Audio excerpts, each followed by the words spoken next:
Hurricane Idalia making landfall just moments ago on Florida's Gulf Coast in a part of the state that has not seen a major hurricane in modern times. Al's got the latest forecast in just a few moments, but let's start with NBC's Gabe Gutierrez. He's in Perry, Florida. Gabe, we checked in with you last hour. It looks and sounds like the conditions have deteriorated already. Hi there, Craig. Good morning. This is the power of Hurricane Idalia, and we're right in the thick of it. The winds here have really picked up in the last hour or so as this eye wall comes really close to us. Actually, you can see behind me, there used to be a billboard right there. There's no billboard there anymore. It collapsed just within the past few minutes. We took cover. Now we're coming out and trying to get a sense for how powerful these winds are to show the viewers at home. The local authorities have said that once wind speeds here reach 45 miles an hour, they wouldn't be able to help you. We're well past that point now.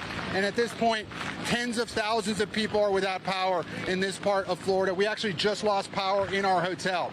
We can go inside at any time, and there's a concrete structure here. So we're trying to be as safe as possible. We're trying to show you the conditions here as this wind really moves in and picks up. There have been parts of Florida here that are starting to be devastated by the wind speed. You've heard a lot about the storm surge in other parts of Florida. Here in Perry, which is still 20 miles inland, the concern here is for the wind speed, and extensive property damage is expected. Again, this could be an unprecedented storm, such a major hurricane hitting this part of Florida, but we are seeing now the wind and the rain really intensify here, and we expect conditions to deteriorate even further over the next hour or two, Craig. All right, Gabe Gutierrez for us there in Perry. Gabe, stay safe. Thank you, sir. All right, let's go now to NBC's Marissa Parra. She's in Tampa, where we're also seeing a lot of flooding. Marissa, good morning. Chanel, good morning. Yeah, the wind's not a big concern here, but I'm standing in the middle of what is a big concern, the storm surge. You can see already underway here in Tampa, and behind me is an example of what can happen if you try to drive through what we're calling Zone A. That is the mandatory evacuation, and there's a reason for it. The person inside of that car had to be rescued. In fact, we've learned there have had to be several rescues. It's not just here in Tampa specifically. It's also the peninsula that's next to us, St. Petersburg, Clearwater. We saw there was a rescue out of St. Pete Fire Department. They had to rescue someone out of a mobile home park. So this is why they asked for people to evacuate from these low-lying areas. Behind me, you can see the choppy waters, Tampa Bay spilling over onto the roads.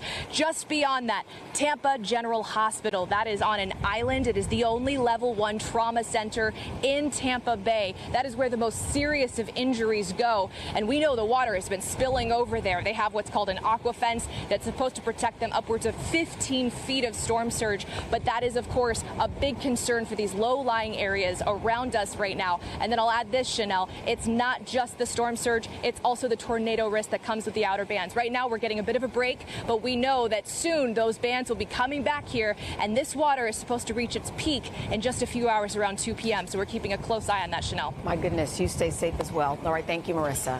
Mr. Roker's tracking not just the hurricane in Idalia, but also, as Marissa mentioned, the serious tornado threat that comes with it, Al. Exactly, guys. So right now, Idalia is 10 miles south-southeast of Perry, Florida, with 120-mile-per-hour winds. It's moving northeast at 18 miles per hour.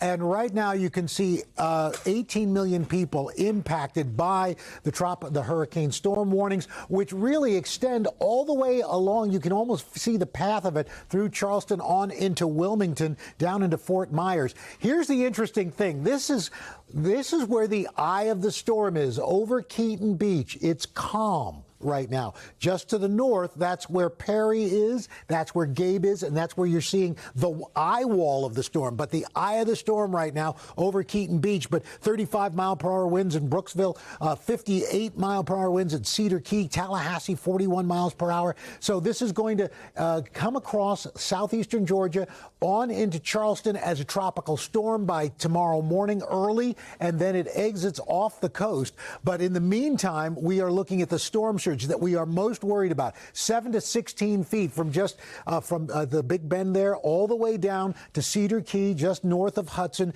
Surge accompanied by the large waves, damaging winds. They continue, and the winds, of course, going to be the big problem as the storm surge is the most dangerous thing. Tornadoes, really, issue going from Wilmington all the way down to Tampa. And again, anywhere from 10 to 12 inches of rain stretching from Tallahassee right on into Wilmington. Guys? All right, Al, thank you. Hey, thanks for watching. Don't miss the Today Show every weekday at 11 a.m. Eastern, 8 Pacific on our streaming channel, Today All Day. To watch, head to today.com/allday or click the link right here.